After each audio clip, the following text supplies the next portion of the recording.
We are back, folks. It's the fun half.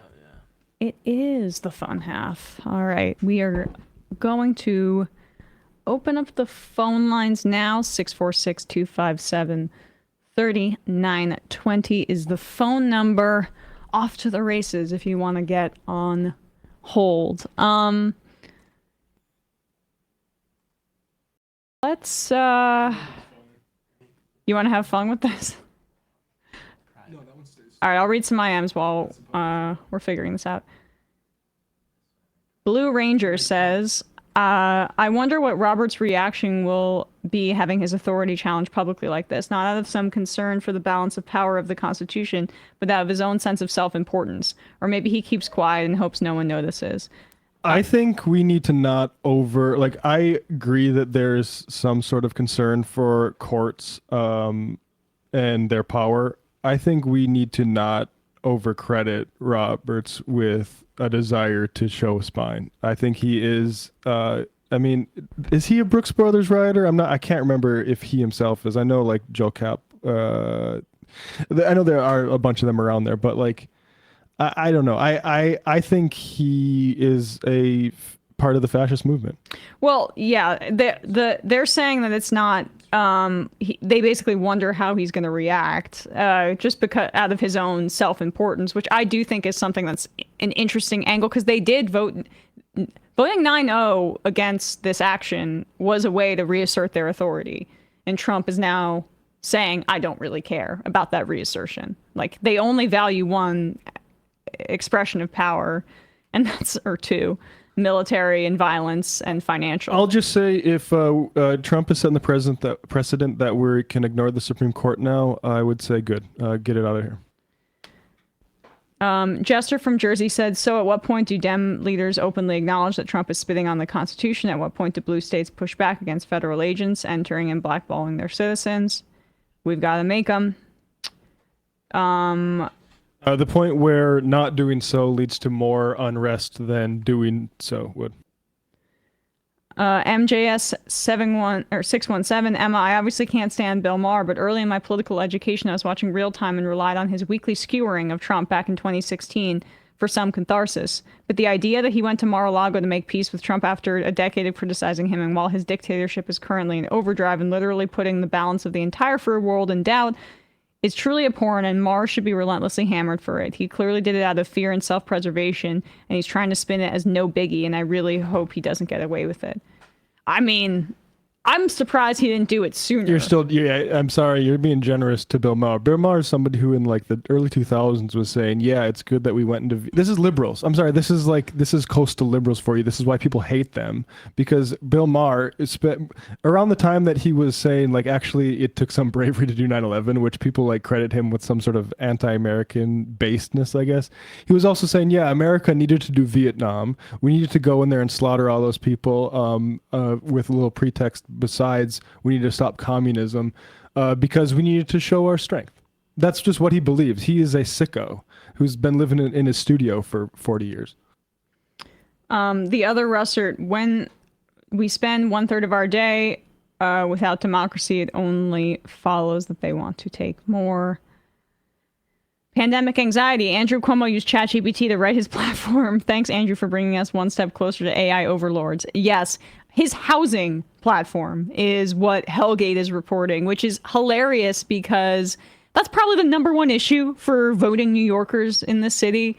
And it's unfortunate because he's getting some endorsements from, pastors and more institutional parts of the city. And he's trying, I think Zoran needs to make some gains in the black community in the city. And Andrew Cuomo has a lot of more transactional politics in other areas in the same way Also, Eric Adams black did. politics in New York is disgustingly corrupt, and all those people should be ashamed of themselves. Yeah, there's a lot of that. I mean, this is where you don't like treating the black vote as a monolith because there's some generational differences too.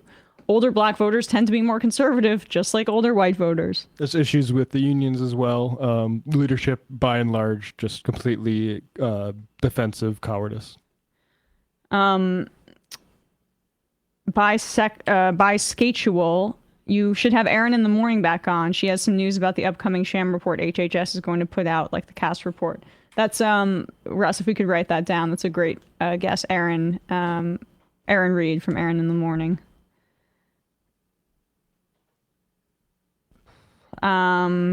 Edward Gregorian, exceptions, exclusions, and exemptions sound like a really shitty right-wing DEI.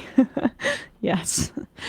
All right, one quick call and then we'll get to some clips. Calling from an 864 area code. Who's this? Where are you calling from? 864? Hello, is this me? This is you. Is this me? Yep. Oh, hey, hello. First time caller, long time listener. I just wanted to pick your brain about something really quick. I know y'all are Who's this? Where are you calling from? Oh, I'm so sorry. I'm sorry. My name is Dust. I'm from upstate South Carolina. Duff from South Carolina. Sorry? Dust from South Carolina. Sorry. What's on your mind? Okay, I wanted to ask you about something really quick. Just a tiny bit of a preamble. I was thinking about like that thing that people do in an argument where they don't engage with your point and instead are just like, oh, well, this person's clearly joking. They were doing it in the comment section of that PD video that Sam was on. Obviously he was just and a lot of the CBD fans were just like saying that Sam clearly was like playing a character or joking around and he didn't believe these things. I was also thinking about that Sartre quote about like anti-Semites know that they sound absurd and you can't like let them have that because it gives them power over you. So with that said, I'm just curious, people like Ben Shapiro and, Tim Pool, all of them are like serious, like to just say that they're joking or that they're being ingenuine or whatever is kind of like playing down their politics and their actual beliefs. And it's, the threat that they hold, we can't like diminish that. But I've been watching a lot of like Dave Rubin stuff lately. I'm sorry, I'm having a hard time accepting the fact that Dave Rubin's actually like not playing a character or joking around. And I'm just curious what y'all's opinions are on that because you've met him. Has he always been like that? I've never met him. Yeah. Caller, you're onto something, but I think you're misinterpreting it slightly. Like Dave Rubin is playing a character, but it's a way like if you're an actor, that's very stupid individually, but can play very smart people. This actually analogy is falling down because Dave Rubin's not actually good at the performance. But what I'm saying is like certain actors, they're dumb. You hear them talking like, oh, you don't actually know how to play like a scientist. Right. But in a scientist role, they're convincing as the scientist. Dave Rubin doesn't know anything about anything. He didn't know anything about when he was on the right side of issues. He doesn't know anything now that he's on the wrong side of issues. But when he was on the right side of issues, you can get these amazing clips. Like in 2015, he's with Cara Santa Maria talking about how important vaccines are and how anti-vaxxers are. Yeah. That was him. He's an actor. But it's basically people who, people who have a natural ability to like, when he says things, he probably earnestly feels them, right? In those moments. Like, it's almost like it's somebody that the people that succeed in these areas don't have, you have to understand, core beliefs about anything except making money and attention, right? Like getting validation and attention and money. And when you fundamentally understand that, even though it's hard, if you're invested in politics and you're a longtime listener to the show, you probably have some pretty core progressive values. Just think about somebody who has none of that. And then you get Dave Rubin and then you're able to be steered towards an ideology, even if you haven't thought it through that much. He might have like a cachet of reaction and emotion about being a right-winger now, but that's like, it's basically like a balloon, right? And that's what's lifting him up and sustaining him. And so his bank account's gotten much bigger since he started saying the crazy right-wing stuff. So it's people that know how to perform emotion and sometimes earnestly feel it, even if there's not necessarily anything there beneath that surface. So appreciate the call. Thanks so much. Okay, have a nice day. Left is best. Left is best. Thanks, Dust. Do you want to watch some old Dave Rubin? Speaking of Dave Rubin, yeah. So we can get to this newer clip, or do you want to watch this older clip of him being anti-vax? I do want to watch this. This is, I mean, it really is crazy. This is back in the day when Dave was cutting his teeth on the internet with TYT. Here he is on like this is what he used to sound like before he left the left. This is the Rubin. Oh, go to the wide. This is the Rubin report. And how many years ago was this? January 29th, 2015. Wow. So 10 years ago, this is Dave Rubin. With Cara Santa Maria of The Skeptic's Guide to the Universe. It's been a movement. We're going to show a graph just to show you how much it's been growing in California. We're going to show you that in just a sec. But now there's been an outbreak of measles that apparently started at Disneyland. He's talking about the anti-vax movement. Here in California. So I wanted to just sort of get your feelings on vaccinations, on this outbreak, on the parental responsibility, the science behind it, because that's what everyone just talks about the scariness of it, sort of like Ebola, which you cleaned up for us last time. But wait, did you make a mess yet with vaccines? Make a mess. Should I make a mess first? Well, how about, let's start with this. I'm going to show you, take a look at this. This is a map, and you can see in this map how over the last couple of years, that the amount of parents that have chosen to opt out of getting their kids vaccinated for measles has increased in California. So these are parents that use the personal belief exemption to get their kids not vaccinated, so they didn't have to take the vaccinations. How was that? That was pretty good. That was pretty good. Those red clusters there that you see are more than 5% of the population. And those are just verbal claims, people who have actually said on paperwork that they are taking that personal belief exemption. A lot less people get vaccinated even than that. Right. Okay, so let's start for like just the layman basic people that know nothing about science. Okay. People don't want measles, right? No, you don't want measles. You don't want measles, so they vaccinated us for measles. You've been vaccinated for measles, right? I've been vaccinated for measles. You remember it was called the MMR vaccine, probably, right. The measles, mumps, and rubella vaccine. And these sound like Victorian diseases, don't they? Right. Rubella. Who do you know that's So right, I'll so skip to I have a different part of it here that we can I clipped early ago, but it's just wild. I mean, he is, and that's why you see like with Candace Owens and like these types of figures, like they have casting. That'll be a tight one. They have casting pages and stuff like that. It's because a lot of these people they just wanted to be on the silver screen, which is I look. It's not what drew me to this business, but anyway, here's a little bit more. vaccines? Make a mess. Should I make a mess first? Oh, okay. The end part? Yeah. As a science communicator, as an advocate for improving science literacy, and also as somebody who's liberal, I commonly throw the right-wingers under the bus when it comes to anti-science. We throw the right-wingers under the bus when it comes to climate change denial and when it comes to denying evolution. And then we like to kind of play both sides and say, yeah, but the left, they're really anti-science in their way too, with the woo-woo medicine and the anti-vax stuff. But the truth is, the anti-vax stuff is a little more complicated than that. Oh, all right. Never mind. That's funny. All right. Let's Skid Mark Twain says Ben Shapiro is a failed actor screenwriter. That pipeline is real. Jeremy Bourne, theater kid. Yep. It's why there's more that tends to be Sam Cedar. Sam could have been somebody. Could have been somebody, and it's bitter, so bitter. All right, let's. This is actually funny. I want to do 14. So, since we're on the anti-vax beat, over the weekend there was a UFC match, and this went a little bit viral. Cheryl Hines, wife of RFK Jr., appeared to be snubbed by Donald Trump. And I have a theory about this, but let's just watch some of this footage because he just doesn't look at her or acknowledge her. Look at this crazy thought he's at the White House. The fights are on. It's pretty incredible. Crazy. It's insane. Jeez.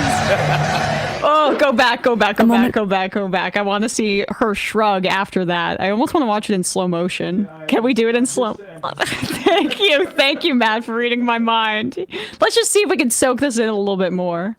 Crazy thought he's at the White House. The fights are on. Bobby, love you. Thanks for what you're doing. Oh. It's insane. And then she taps him. Oh, she made it worse. She made it so much worse. Oh, why would you do the tap when he walked away, when he ignored you? I heard what you just said in the Larry David voice. No! no, she did the tap. She did the tap. You can never do the tap. You do the shake, no tap, Cheryl. Yeah, I mean, so I guess this is also because she had back in the day criticized Donald Trump. That's what this is. And there was some rumor that she didn't want him to join the Trump administration, and she made some joke that she'd leave him. She didn't want to blow up her social life. Yeah, turns out didn't matter. Didn't matter. It was the proximity to power. But God, that is satisfying to see. Everyone saying "Curb Your Enthusiasm" music. Exactly right. Imagine having to go to UFC events. I mean, she does not look at home there. It really is a far cry from. It was in Miami, had a UFC fight. Maybe not as glamorous as some Hollywood production, but it is actually a weird, interesting way to go to 13. Maybe we can do that now, because UFC is at issue in this segment that was on CNN over the weekend, which I find fascinating, and probably why someone like Cheryl Hines might not be as into these kinds of events. We're seeing the evolution of this manosphere internet culture that I think was a big part of Donald Trump's win in 2024, and why some younger men, according to polling, were more supportive of Donald Trump, and we'll see how that bears out. But this woman spent a year dating far-right men and reported back to CNN about what she found. This is Vera Papasova. She spent the last year dating far-right men in New York City for a story for Cosmopolitan magazine. They're the most insecure men I've ever sat down with. It was really difficult to have some of these dates because they were so insecure, because they don't really know who they are and they don't know how to figure that out. She said the men she dated got all their news and information from the so-called Manosphere. They did not listen to anything else. They're only listening to independent media, and they're only listening to men talking to men. The Manosphere is made up of macho podcasters and influencers. There's no such thing as an independent female. Most women have zero concept of like money. Females don't have independent thought. It's a space where UFC fighters are among those who reign supreme. They love the UFC guys. They love the MMA guys because those guys do what they can. They're modern gladiators. They're badass. Badass like Jake Shields, a former UFC star turned podcaster. Sorry. Now I'm starting to feel nervous. Thanks for having us. Yeah, of course. All right, yeah, skip ahead. MMA I don't really care about this guy. Just skip. Isn't this guy like an actual big-time anti-Semite? Is that the same guy? I'm pretty sure like even Rogan was like that. Yeah. But this is the CNN reporter that goes underground with like the Proud Boys and stuff like that. So I'm assuming this is the kind of profile that he's doing. But just like skip maybe to 3 minutes when they interview her again. I don't need to see this part. Because fuck that guy. Yeah, it's probably around 3 minutes in. Yeah. So here we go. Back to the reporter here. Be like, oh, this guy's not near as hateful as if I expected it. But Vera says hate isn't what the men she dated were really looking for. One of these guys brought me to a political meeting. And did they talk about politics? Barely. They talked about, it was a bunch of men complaining about girlfriends and wives, regurgitating Andrew Tate type of advice about how to train your girlfriend, how to train your wife to be submissive. And so this group was supposed to be a political group, but they're talking about relationship problems. And the fact that that's what most of the time was spent on, you don't need to be a neo-Nazi. You need therapy.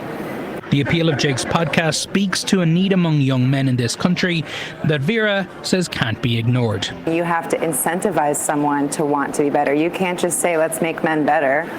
The thing about these guys is their biggest support system is online, but that also is very isolating, and isolation is what breeds hatred. Groups like Patriot Front offer community, but community based on racism and hate. People have to really think about, do you have the capacity to talk to people that you don't agree with? Because that one nice conversation you might have might change someone's day enough to not have to seek out help in an online support group, which is actually Yeah, I'm not sure about that part because it's a little more complicated than that. But I mean, great reporting on her front, and she did a piece on it as well. But this is what we come back to all the time about some of these groups and why young men are trending more misogynistically, at least in this current moment, or reactionary or right wing. And you can usually, those groups are always going to exist, right? But in times of abundance, no, not really. In times of better economic and baseline economic conditions, and when baseline needs are met, when there's more upward mobility, when there's hope about the future, you're less likely to have these reactionary groups gain in prominence because there is a sense of purpose that is found outside of insular and often hateful communities.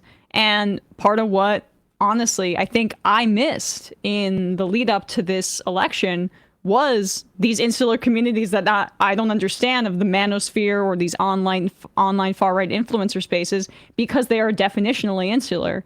And it creates antisocial behavior, but it also gives people at least some sort of temporary release to the alienation that people are feeling, exacerbated during COVID, but really exacerbated as income and wealth inequality continues to worsen. And we've had multiple recessions, we've had multiple economic crises. And what is the result of that? What was the result of the Great Recession in 2008? More transfer of wealth to the top. What was the result of COVID and the economic crisis? Well, there was naturally occurring inflation, but then greedflation, where corporations took advantage and got richer after that. And like during that process of social alienation and of lack of upward mobility, is it shocking that men go to these spaces? And there's more speculation too with finances, whether it's crypto, whether it's gambling, credit card debt for men in states where gambling is legal. I keep saying this, it's just through the roof. This is the stew for reactionary sentiment like this. Yeah, look at what debt does to overall societal outcomes. It doesn't make everyone happier and more social. And the thing is like these, they are symptoms of a society that is for the material reasons, like the cost of housing or whatever, or even like technological reasons, which are not unrelated, but we have a society that can filter you into these sorts of communities and out of your actual community. And the thing is with like Andrew Tate and these guys is it's like going to Andrew Tate for advice about women is like going to Ronald McDonald for advice about food, or like somebody who's afraid of needles for advice about medicine. Andrew Tate literally told Hassan that he thinks women are statistically worse drivers because of his experience getting in crashes with them, which to me seems like you have some kind of post-traumatic stress, in addition to like all other pathologies that are going around as he's like shirtlessly puffing on cigars. Nobody that goes there, no young men that go there are getting any more adept at talking to women. What they are doing is sort of reinforcing, and I mean, I've said this before, picking the scab that the antisocial sort of society has put on them and making it just bigger and bigger, more of a scar. So then when you eventually get out there into the dating world, you have these expectations that are ridiculous. Right. You don't understand what actually being a man is because you've taken your lessons from people who, like you say, speculate or worse, do sex trafficking, like webcam girls, like Andrew Tate, and that's the model of being a man. Yeah, of course they're fucked. Yep. Zoe Hugh in Dissent magazine last year reviewed Clown World. We had those authors on who did the deep dive into Andrew Tate's Manosphere, and I'd encourage everyone to check out that book and their work, and also our interview on that front. But I really liked what she said in her review, and I think she just had a lot of good words here. I'm going to read a part of that.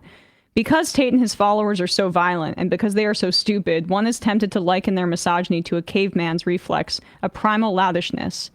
This would be inaccurate. The Tate ethos is a wholly modern one, for it magnetizes sexual violence toward the absolute aim of economic exploitation.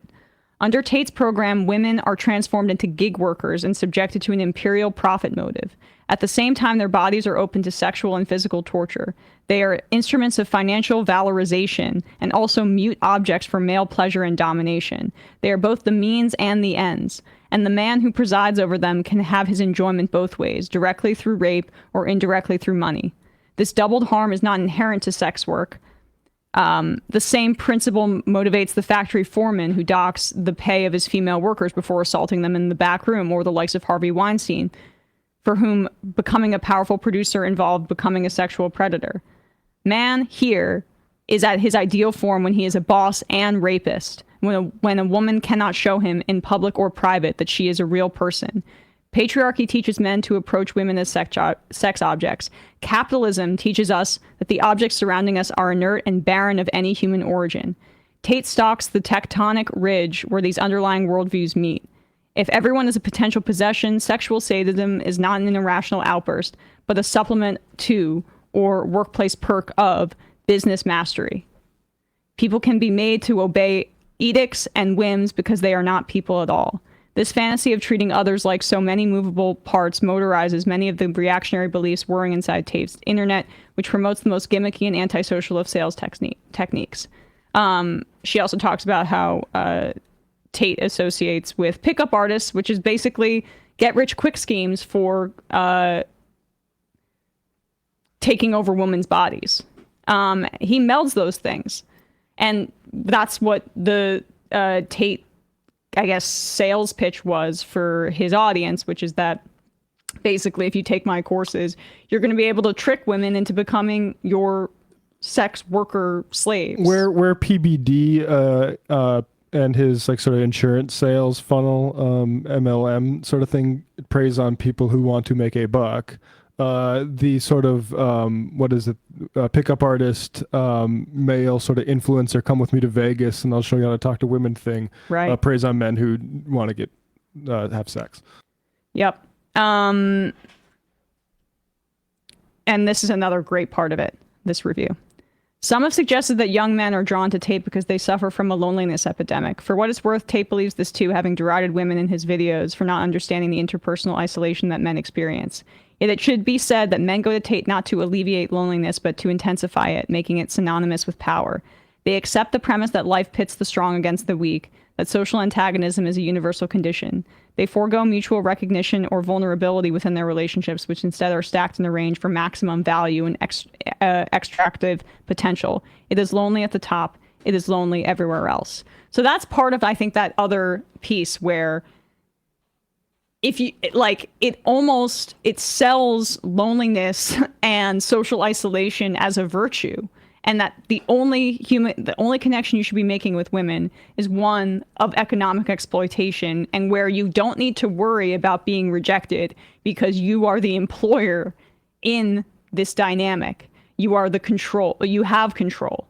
And that's something that's psychologically tantalizing when many people in our society feel out of control for the systemic reasons we try to talk about every day. And there's two, I guess, to get even a bit philosophical, there's two ways to approach love. Is it a ownership relationship or is it a labor of love? And some people think of it as an ownership relationship. And that's, probably that I think can seem superficially empowering to young men who don't know what it's like to be in a relationship. And, the solution is, as Kendrick Lamar said, turn the TV off. Mike from Bavaria, Tate is a drug dealer. He is selling male rage and anger. Solving the issues would mean you stop buying from him.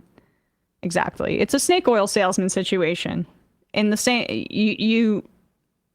they give you all these rules. I mean, less, honestly, even problematic manosphere influencers than Tate will give you all these rules to pick up women.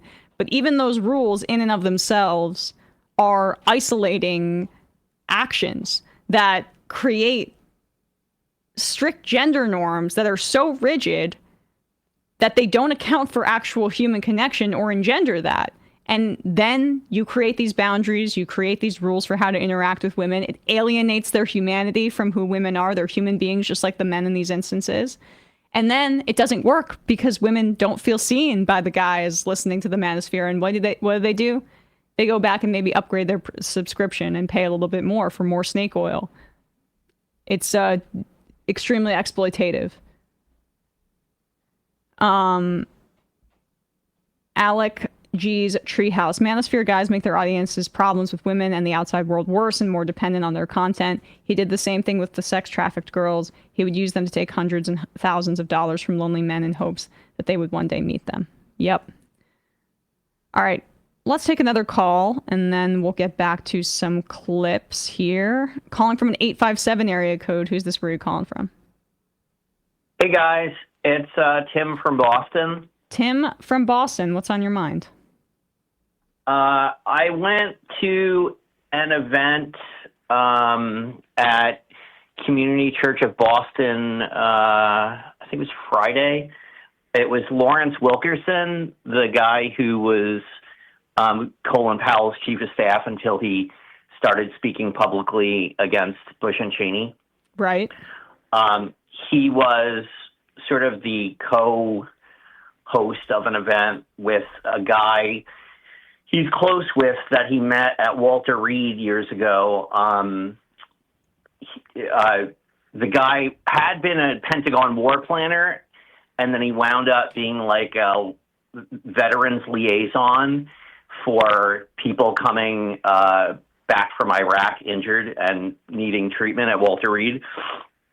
And anyway, his friend, I'm flaking on his name, he just published a book called Deadly Betrayal, The Truth of Why We Invaded Iraq. Mm-hmm. And long story short, it's Israel, which isn't too shocking. There's video of Netanyahu speaking to Congress telling them how great it would be if we just overthrew Saddam and started a democracy in the heart of the Middle East. Anyway, I was calling...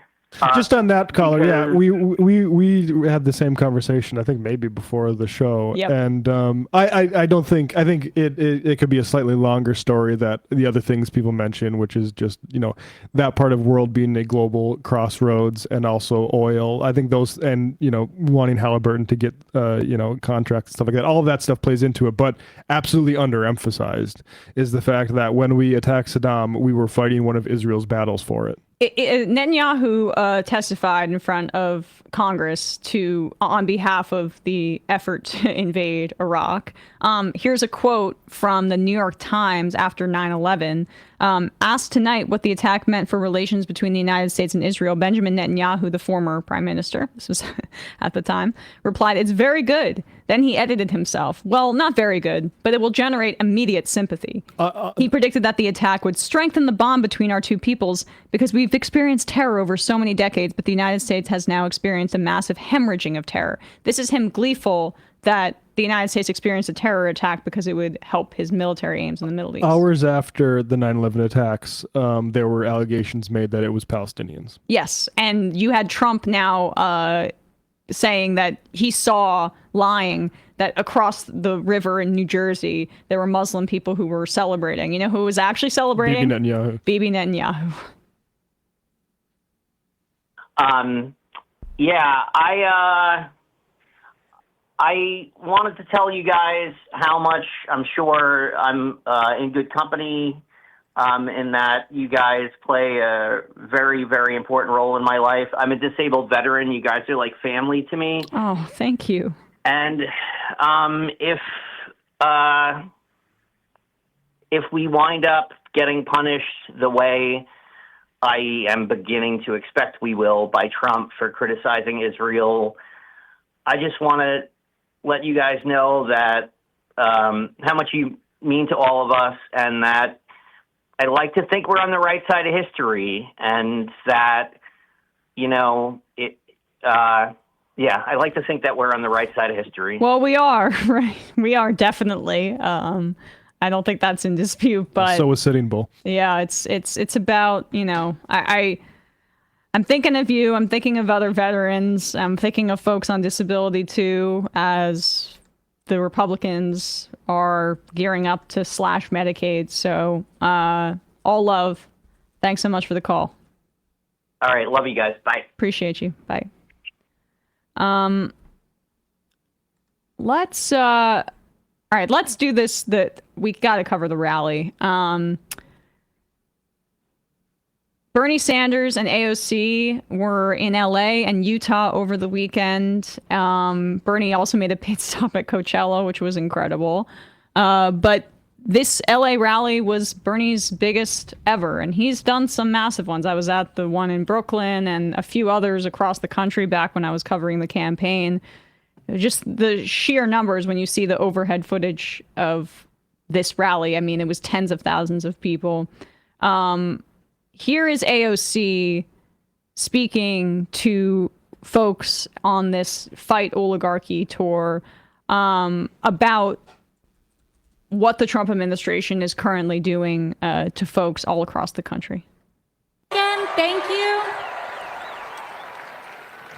You know, we're all here together because we share in the frustration and heartache that comes from watching those in power actively tear down or refuse to fight for everyday working Americans like us.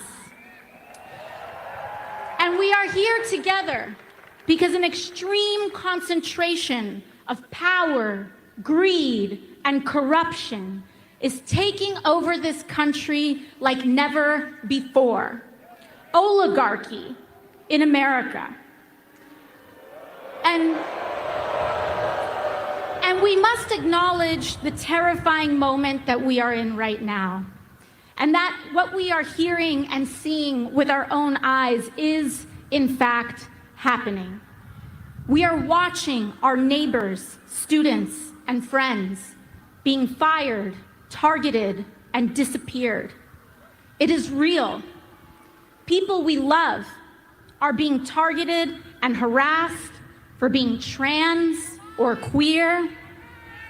Our coworkers, U.S. citizens and immigrants alike, are being disappeared off the street by men in vans with no uniform.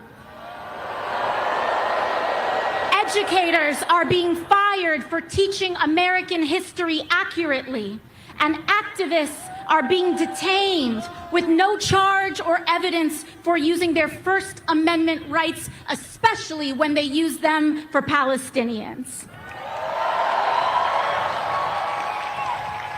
In fact, the Trump administration admits that it has jailed Mahmoud Khalil, a young husband and father from New York, without any evidence or charge of a crime. The Trump administration admits that they have thrown Mahmoud in a cell thousands of miles away because he attended a protest, and are detaining him for the content of his speech and nothing more. In fact... All right, that's good, I think, because she's exactly on point here. Let's play 11, and then we'll get to some breaking news, because we now have another attempted disappearance of somebody who has been advocating for Palestinian liberation. This was another great portion of this rally. I'm not super familiar with this city council person, LA council member, Anuises Hernandez, if I'm saying that correctly. Probably not. But I love that Gaza keeps getting brought up, because there's no path forward for the Democrats without addressing the genocide in Gaza that the past administration helped perpetuate. This is the way forward. Here is this councilwoman. Why is there always money for another LAPD helicopter, but not for senior meals or streetlights? Why is there always money for jails, but not after school programs? Why is there always money to bomb children in Gaza, but not enough to make sure every kid has a safe place to sleep in this country? We don't have a budget crisis. We have a crisis of our values. And if we are serious about fighting fascism, we have to dismantle the systems that uphold it. Because budgets are not neutral. Budgets are blueprints for the world we are building. They're a statement of our values. And most importantly, it's your money. It's your money. And we deserve better. And according to some people, that makes me and you radical. But it's not radical to say one job should be enough. It's not radical to say people who work here should be able to afford to live here too. It's not radical to say we deserve clean air, clean water, clean food. What's radical is spending billions to fund failed policies while telling working people to tighten their belts. All right, that rocks. And it's exactly right, because I think where we talk about the voters that went to Trump, and in AOC's district, people that voted AOC Trump, this was, I think, particularly acute in working class areas of cities that are not the white working class that gets mythologized as the worker in this country. The only people that count as workers to conservatives are white men if they have grease on their face or something like that. No, there are workers all across America. The working class is in many ways concentrated in urban areas of blue states too, right? And you saw depressed turnout there and some flips to Trump. A mixture of both as to why Kamala Harris lost in 2024. AOC's district. AOC's district. And you hear the case right there, how easy it is to make that case to people. And Trump didn't even have to make it. He just had to criticize the policy and move on. But why is my life not getting better? And I'm seeing every day on my phone another arms sale to Israel, another child whose brain is falling out of his head, another child who's a double amputee, a little girl who's blind, bodies everywhere. And I see that U.S. tax dollars are going towards this. They're not going to make my life better. If they're not interested in these little kids, where are my tax dollars going? If it's just going to kill those babies, okay, maybe I'll stay home, or maybe I'll vote for the guy that says groceries are too high or whatever. That's where the Democrats are losing. And it's almost like, frankly, it's by design. It's a failed strategy, but it's by design. Chuck Schumer said it as much in Hillary Clinton's 2016 race, which is that they want to court suburbanites. Congratulations, we've done it. Success. You got all the high propensity voters in suburbs. It counts in special elections. We see how it works for them in Wisconsin. We see how in Florida, double digits leads cut into for Republicans, significantly halved, because you're able to turn out high propensity voters. And oftentimes in some of these swing states, these are college educated suburbanites. It does work when there isn't a presidential election and you have lower propensity voters turning out. But Donald Trump has been able to overperform with these voters time and time again. And it's not just because people are stupid, which even if that were the case, it doesn't solve anything to keep repeating that. Yeah, dissolve them and elect another. Yeah, like, okay, great. Glad you got your release out, liberal, but we have to move forward with our fellow Americans and create a better world together, regardless of how you feel about them. That's what the Democrats have to contend with. And you don't do that without this kind of messaging, where you actually address what people are seeing and don't try to gaslight them. Because people do wonder, earnestly, where are my tax dollars going? And you know how most people experienced where their tax dollars were going in terms of like messaging within the last year and a half of the Biden administration, where they saw it most acutely? It wasn't in their wallets. It was on their cell phones. It was a slaughter. And that's a major problem. And it enabled this. Okay, so here we go. Can I just make one before you say this? Sure. But the Democrats, the thing, and I applaud everyone who brings up Gaza and Palestine at these rallies. This does need to be about that, especially AOC. I think that's really great, because Trump understands that the issue of Israel is like the thermal exhaust port in Star Wars for the Democratic coalition, which is to say you can get right in there, be protected from any sort of incoming fire, because people like Chuck Schumer or Hakeem Jeffries are going to be, frankly, frozen, and you can get right in there and blow it up.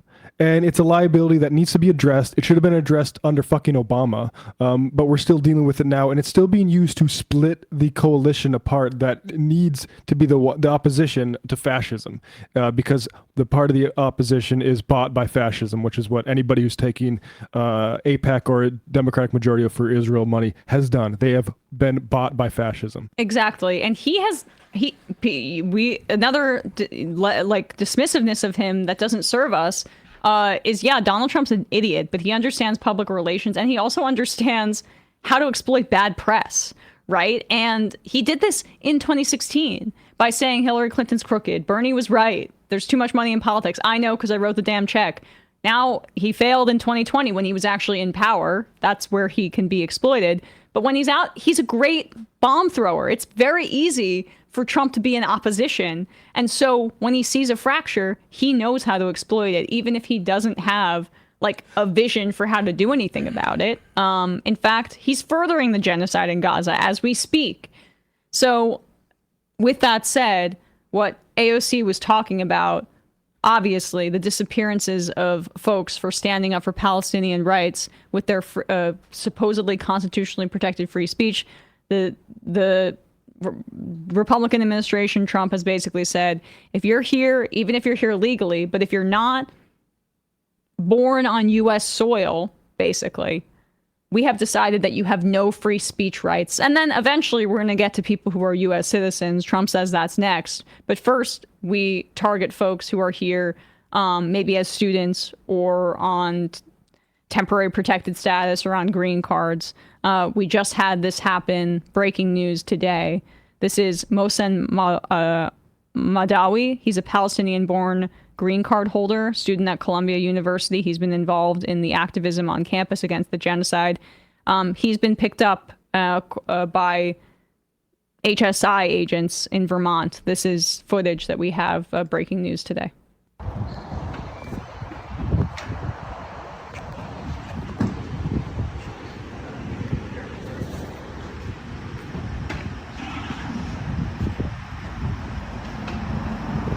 Feel so safe.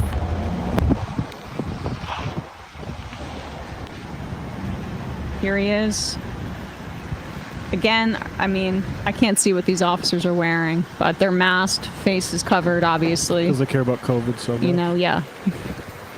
Here he is. This one is identified as HSI, so Homeland Security Police.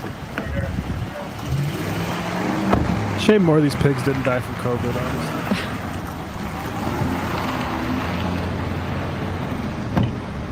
There they go. Mahdawi, I think we have the footage, right? That's it. He grew up in a Palestinian refugee camp, drop site, gives this background in the Israeli-occupied West Bank, where his childhood was shaped by the Second Intifada. He experienced significant personal losses, including the death of his best friend during a confrontation with Israeli soldiers when he was 10 years old. He later studied computer engineering at Birzeit University in Palestine before enrolling in Colombia, where he pursued studies in philosophy. At the School of General Studies, he was a part of the protests against the Israeli genocide. And we all know that Jewish students are overrepresented in the protests on campus. Jewish Voices for Peace was banned a month after the October 7th attacks from Columbia's campus for anti-Semitism. That's all you need to know. A joke. I mean, that's the important thing is the university board here is not some helpless, we're being bullied by a dictator, Trump, like, pity us. The board of Columbia is full of people who are every bit as genocidally Zionist as Donald Trump or Bibi Netanyahu or Joe Biden. And they are using this as an opportunity to clear house. And I, as somebody, I didn't go to Columbia, I went to NYU, similar sort of disgusting Zionist institution. Nobody should be going to these institutions. If you are at the moment in your life where, particularly if you're a foreign student, but even if you're not, and you're determining, should I go to one of these institutions, go to a state school. Don't go to these major organizations, the NYU. I mean, I guess Harvard saying we're going to stand up to this now. That's fine. But the way that they have thrown their students under the bus over the past year and a half is as reprehensible as anything I've ever seen in my life, especially when to market students, to get students there, they promote a sort of, I went to digital activism classes. That's the class that Tim Pool came and spoke at. I was paying $400 a class session for that shit. I imagine Colombia is probably similar thing. Now, it was worth it for me because it got me embedded in like all the sort of social things of getting in a school, right? You meet a lot of people. There's a lot of great people you can meet at Columbia. Adam Tooze, Rashid Khalidi. Yes. All the people. But the people at the top are absolutely in on this conspiracy, and they need the spotlight turned on them. And we need to fight back for control of these universities. What the fuck? I mean, and this is a fight that goes back half a century, during like Black Power era and Vietnam protests and that sort of stuff, where it became a huge problem because students have a new eye on the world, a morally righteous thing, and they're not afraid of speaking out unless they are made to be. And that's what the effort is. Let's make them be afraid, because Israel is more important than education to the American leadership class. Teacher Dan, 20, this is very important. Also, these institutions of supposed higher learning sacrificing their students to autocracy. We might fight. These disappearances and deportations make me sick to my stomach. Can I say about this Yes. Mahdawi case? One detail that's like especially stomach churning is they nabbed him at his appointment where he was set to become a U.S. citizen, it means that he had followed a process of several years where he was probably living in all sorts of uncertainty, thinking, finally, I'm going to arrive at this moment when I will become a citizen, I'll get a passport, and he would have been afforded, all of the protections and rights of every U.S. citizen. So there's something particularly cruel about going and getting him on that day when he's there thinking he's about to put all of this behind him once and for all. Well, that Social Security number program was started by the first Trump administration, and people that applied to that did so under the impression that if they more formalize their status, that they have a better path to full citizenship. And then when he got back in power, he turned around and used that same program to target people who applied. These are all people that want to be here. They want to be citizens. That doesn't matter, though. Trump says, we don't want you to be citizens. Perhaps we'll send you to some gulag. So all eyes on that story, obviously. Max Lefty, I work at a retail store. If you compare 2019 to 2024 sales data, you'll see a 4% unit increase, 3% increase in locations, 40% increase in sales dollars, and 97% in margin. Just some data to back up corporate greed. Exactly. That's an insane margin increase. By Skate Shawol. I was at that Bernie AOC rally in LA on Saturday. Amazing start. We need way more than 36,000 people. Weather did not help with multiple people fainting. It's a good start, but the populace just seems worn down. It's a good show. The Utah stuff is also good, but I am with the people who wants to see it translate into getting people organized on various fronts, whether it's labor organizations, tenant organizing. Also runs for Congress is good too, but there needs to be some intentionality about this moment so it's not squandered. Agreed. Draw Nathan. P.T. Anderson predicted the Manosphere back in 1999 in Magnolia. Tom Cruise's character is a prototype of Andrew Tate. Thank God Paul Thomas Anderson is has a new movie coming out this year, so. And also Lady Gaga's back, better than ever. Recession indicator, unfortunately. So that was in her heyday in 2008. God. Oh, Mahdawi spoke it was a co-president's Colombia's Palestinian Student Union, spoke on 60 Minutes. So he was it's clear why they would want to attack him. And Trump is currently threatening to sue CBS or go after them with the DOJ because 60 Minutes was critical of him over the weekend. You know, I just watched a movie, The Insider. Have you ever seen that? No. It's Al Pacino. He plays a 60 Minutes reporter who tries to get a whistleblower played by Russell Crowe from the cigarette industry to testify or to go on the record on, their certain chemical stuff in cigarettes. And it's very interesting because you can't help but watch it and think like, oh yeah, this would have a worse ending today because places like 60 Minutes would be even more craven than they were, which was already pretty craven at that time. Right. All right. What should we get to here? Rubin? We want to do Rubin again? Oh, this is a new Rubin. Okay, yeah. Here's Dave Rubin talking about the tariff policy, basically. And he calls the United States a debtor nation to China. And I guess that's the case. In many instances, the United States' debt is held by a lot of countries, including, by the way, Japan, which was the country, not China, that started selling off U.S. Treasury bonds that caused Trump to cave, because that is basically the foundational underpinning of the United States and world economy. And it was going to send us into a Great Depression. The Wall Street Journal reported that Trump was okay with a recession, but not a depression. It's like, oh, so cool. Thank you. He's okay with purposefully immiserating millions and millions of Americans, as long as it just doesn't go into depression territory where they can't completely control it and everyone get rich off of it. But I digress. So here's Rubin's understanding of tariffs. This ought to be good. Casa Fourier says, I wonder why China doesn't demand that we pay our debt to them as retaliation for raising the tariffs that affects their economy. There is a kind of conflict or contradiction I don't understand. Borrowing money and owing money our biggest threat. Can you please make sense of this? You know, I've been saying for years that the problem that we have with China, putting aside the trade asymmetry that we're all seeing right now, is they own a ton of our debt. And if they were ever to call us in, guys, we'd like our cash now. Well, we can't pay it off because we're a debtor nation. That's what Trump is trying to solve right now, right? So they own our debt. And think about a mafia movie. You owe the guy money. How does the mafia get the money back? Well, the mafia's got guns.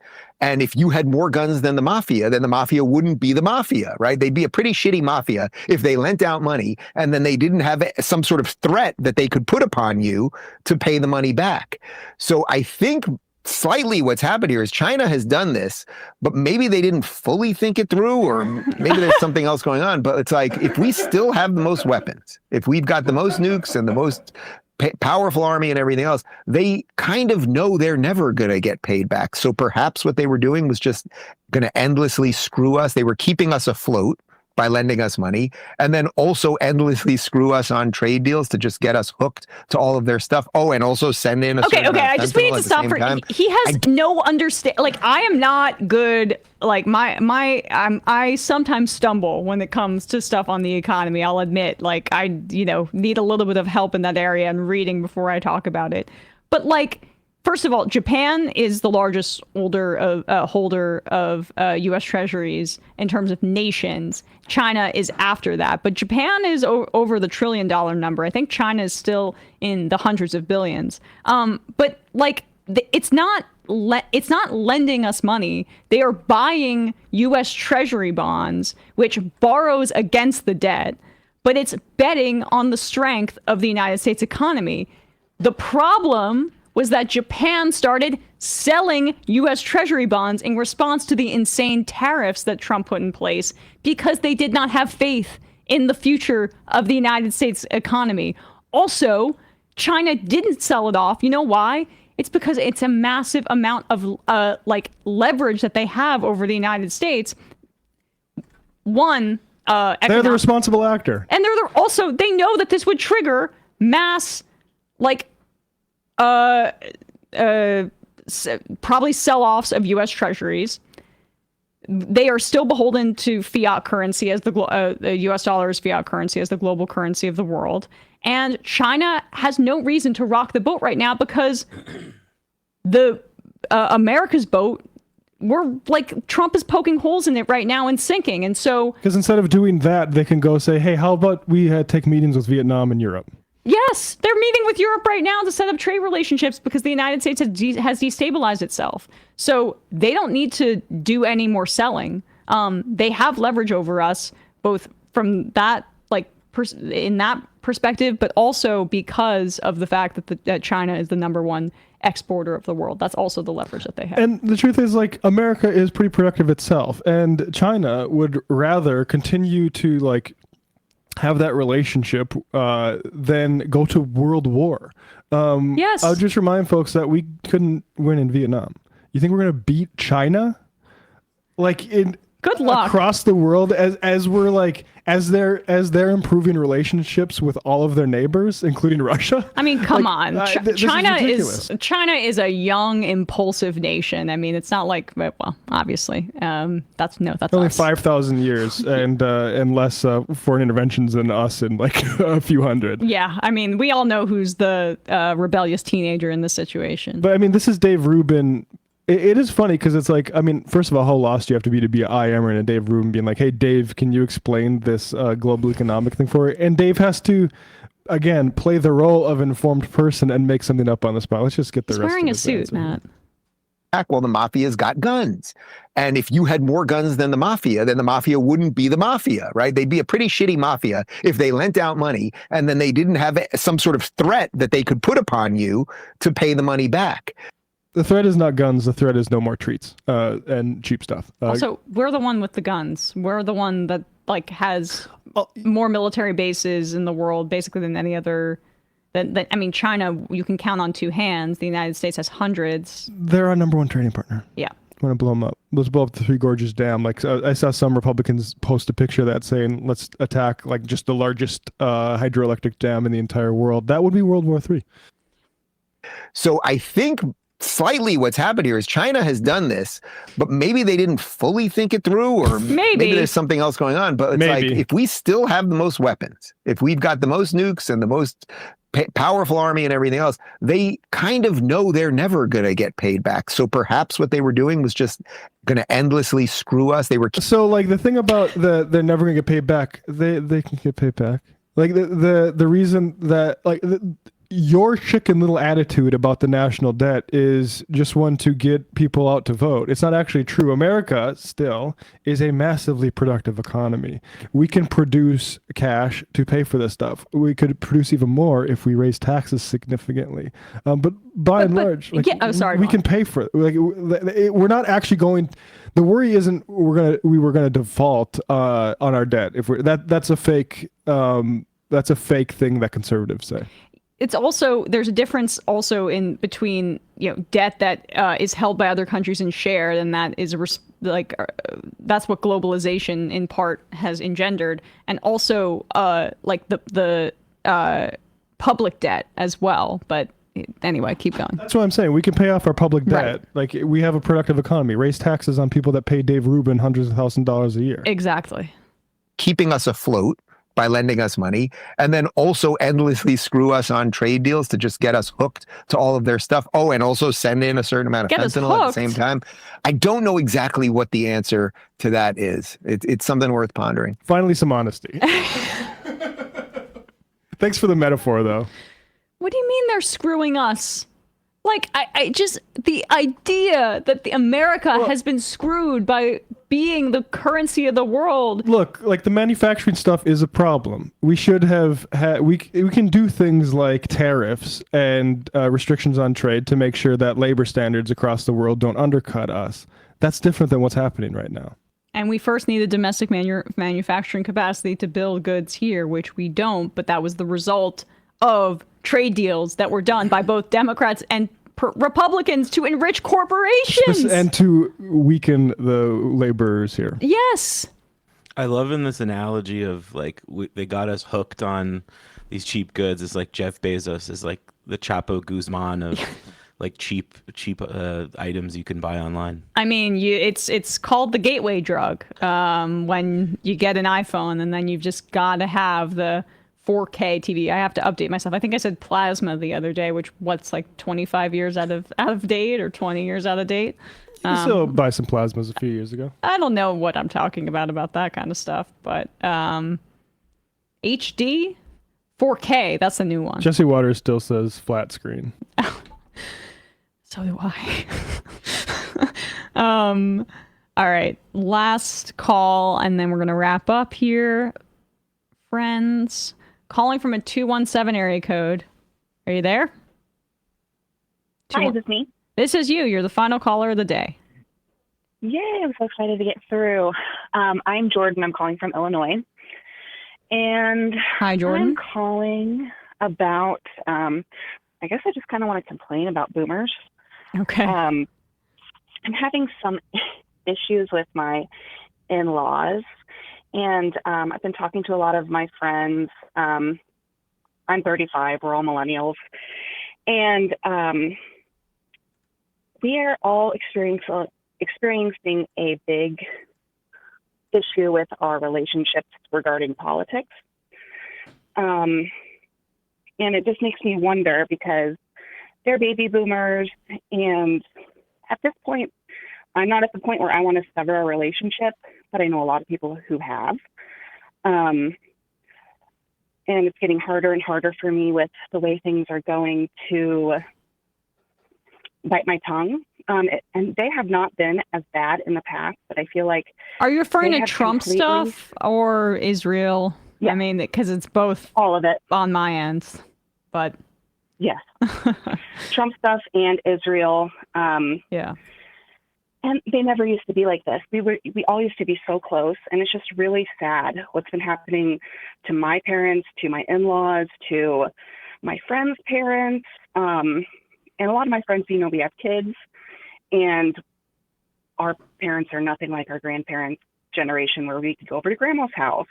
I have to almost beg my in-laws to see their grandson. But anyway, we're having a lot of difficulties with politics, anything MAGA. Israel doesn't get brought up too much, but she did tell me I should listen to Candace Owens on Israel. So well, we're hearing more and more about that. I mean, I do want to cover Candace Owens right now because that's not people want to blame anti-Semites. This is the responsibility of every liberal Zionist who has suppressed and smeared folks who have a genuine and righteous critique of Israel, which people should have, and saying it's all anti-Semitic. And who's promoted in this media landscape? It's people like Candace Owens or Jake Shields. It's appalling. Yeah. And go ahead. Go ahead, Emma. Sorry. No, you go. I was just going to say that, I was asking her, where are you hearing this information from? And trying to, I just feel like they live in a completely different world. They say they don't watch Fox News. They don't, watch mainstream media because they're against mainstream media now, but what they're seeing now is right wingers on YouTube, or they're sharing things on Facebook, which Facebook, I got to get off there too, because it's just so much fake stuff being circulated. My mother-in-law just posted something about the Congressional Reform Act of 2017, and Trump is wanting everybody to push this out on their profiles so that everybody knows. And I was reading through it, which first of all, it's not even a thing. But then it was saying things like we shouldn't allow people in Congress to trade stocks and other things like term limits. And I'm we are on the same page as far as policies go, but this isn't real. Trump never said any of that. And it just blows my mind. And thinking about how I am dealing with this, a lot of my friends are dealing with it. I've had friends that completely have cut off their parents because of similar issues. And it just makes me think with, the baby boomers aging, what is this going to look like when we have all our social security stuff cut? Their kids don't have enough money to put them in a home, which is $10,000 a month. What is going to happen to all these old people who it's a have concern. Their brains rotted? It's a concern because, well, first of all, I think that there's two things happening here. there's a massive difference in the economic situations that millennials are experiencing currently and what the boomers did when they were our age, right? I'm at the tail end of millennial.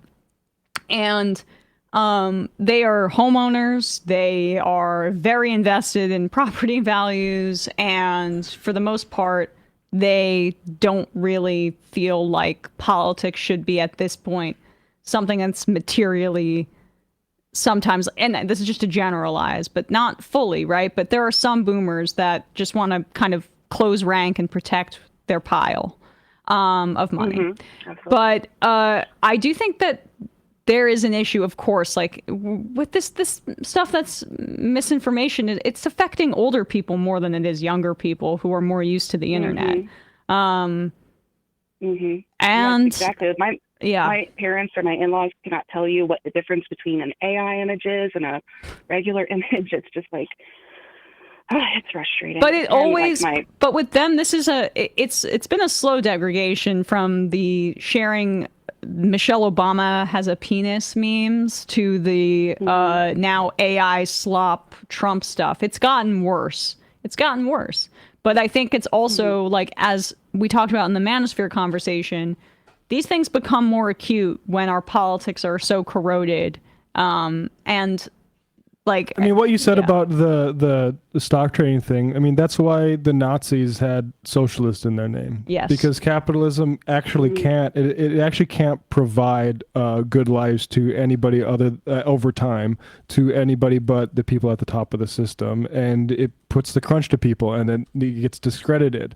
And so now nobody thinks that the government should be free markets. I mean, Trump is doing a big giant tariff war because we can't figure out how to save people's lives. And the sad thing is, and I see this in my life too, there are people from North Dakota that I don't want to fucking see anymore. And the truth is that this happens because of politics regularly. It happened in the Civil War, happens during like the civil rights era in this country, Jim Crow. That these moral issues people do care about them, and it drives people apart. Yep, and on that point, like Viktor Orban, I feel like, is the model also that Trump is building off of, where it's this faux populism, but it's like, we'll give you social benefits, but in the within very specific gender or like racial norms, and make it contingent upon that, and your anti-LGBTQ as well. So like that's where we get to the very scary elements of when a far right movement encapsulates that, as well as like this gesture towards social programs that the liberals are incapable of providing at the current moment. So Warren Gunnels on Twitter: if Bernie's wealth tax was signed into law during the pandemic, Jeff Bezos would have paid $53.4 billion more in taxes. Medicare would have been expanded to all, and 338,000 lives would have been saved. Instead, Bezos is using his obscene wealth to blast celebrities into outer space. Oh yes, we didn't even talk about that. But our fork's not taken. Appreciate the call. Thanks so much. Thank you. Thanks. Yeah. Cognitive dissident. I recently heard someone unironically refer to Israeli politics as national liberalism and got chills.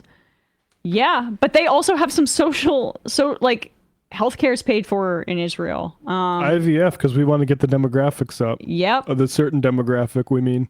But only one demographic. Only one of those. I mean, when we talk about Israelis as Nazis, that's part of it. Is like they actually do borrow from the playbook of Nazis in many ways, and also the United States, and how we concentrated indigenous people and committed genocide here. Yeah, and I mean, it's just very clear. And Netanyahu says, like, he was going after Mark Carney in Canada, saying Carney said the word genocide, and like, how can you say that against the one Jewish state in the world? It's like, there should not be a Jewish state in the world. There should be no ethno-states, and particularly there should be no ethno-states created in an area where a certain demographic does not have a majority, but you need to create it using force, which is what Israel is.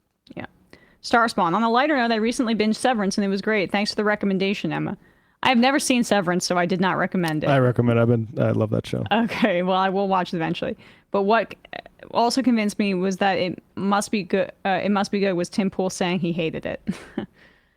Tim Pool is such a clout chaser. He said he hated it, and then somebody replied saying, like, I think Baby Ben Stiller said, like, excuse me? And he's like, I love you. I love much of your work, Mr. Stiller.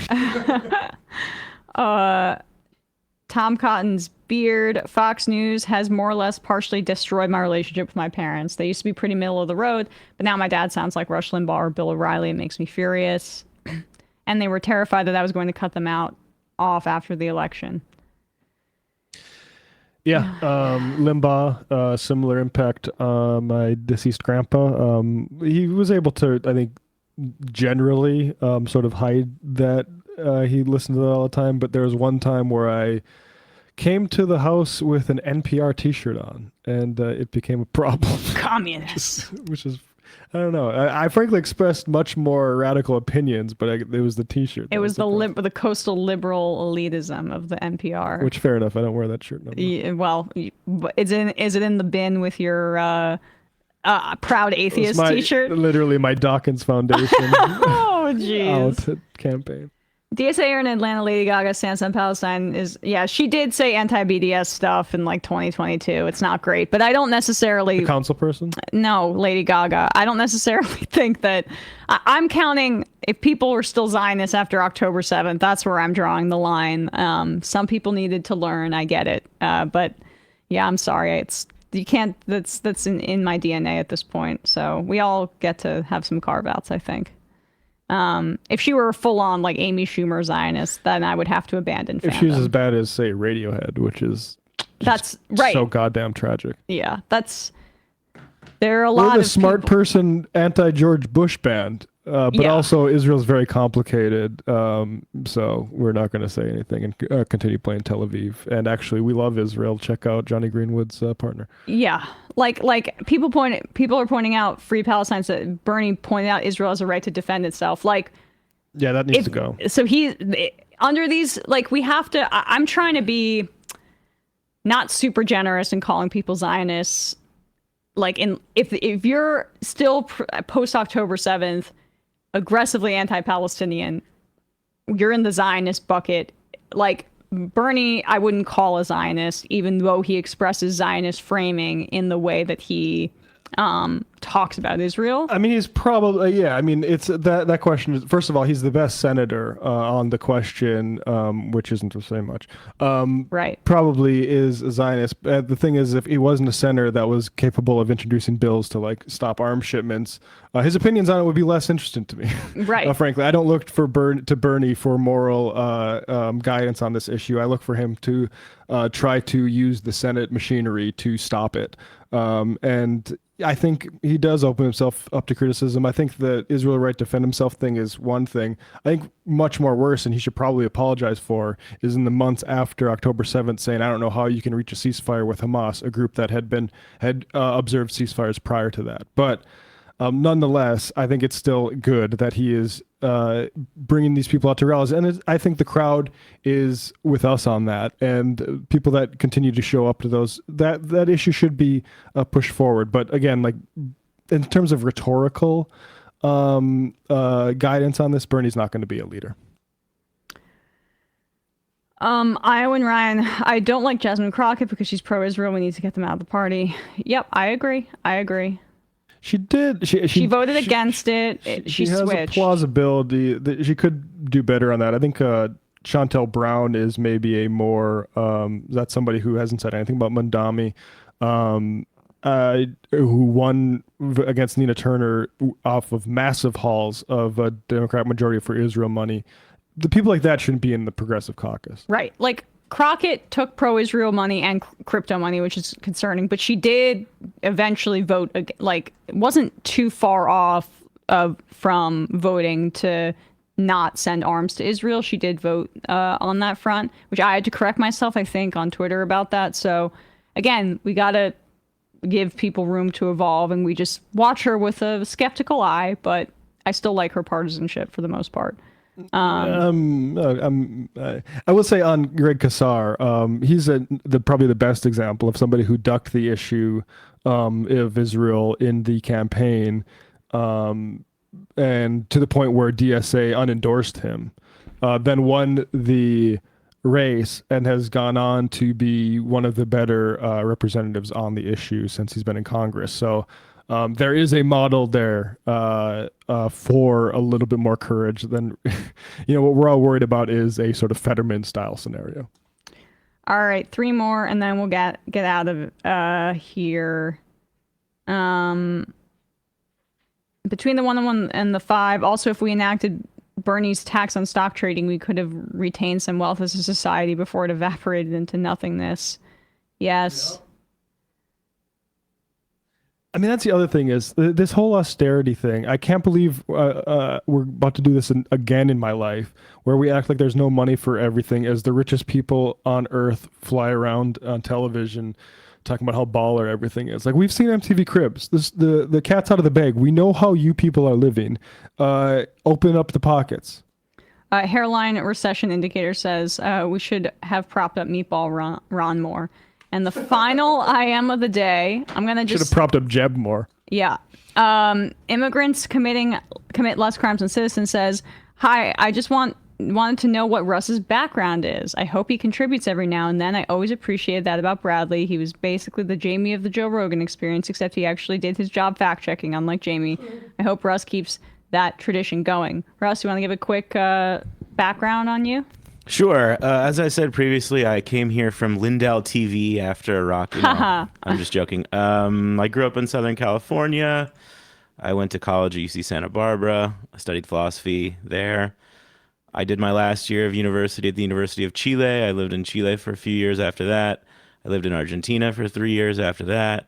I lived in Colombia for a few years. Mostly in all these places, I was working as a journalist and a documentary filmmaker. I moved to New York to go to Columbia Journalism School. I agree with Matt that no one should go there. And they stopped inviting me to panels there because I would always say, yeah, if you have to say the thing, if at some point you have to pay for this, then don't do it. And I've worked at a bunch of the major news networks since then, including Vice, CBS News, Fusion Network, NBC, CNN for 4 or 5 years until last year, and ABC News until I started here. There you go. Look at all that. And I speak Spanish and Portuguese. Yeah. As some of the people in the comments section are now learning. You need to start correcting me, and I don't even care if you do it. I would never. I don't know how to say words in other languages. My mouth, it does not work very well sometimes. So I need, well, damn it. Jesus Christ, I accidentally say these stupid shit on air. All right, let's just wrap up here. Appreciate. Well, I just can't even. Oh, okay. So does this work, Matt? Yep. All right, last I'll leave it alone, but I set up my soundboard a little bit. I have a few ones that I've been just keeping on a folder on my computer. So let's see. I'll just preview some of them. Well, Mike Lindell, you know he was a crack addict. Yeah? What else you got? Okay, I have that one. What else do I have here? I did everything right and they indicted me. Let's see. All right, and then one more, and I'll start to add some more into this one here. This will be a favorite. Something simple as a crack pipe, a used crack pipe. Okay. All right, guys. With that said, we'll see you tomorrow.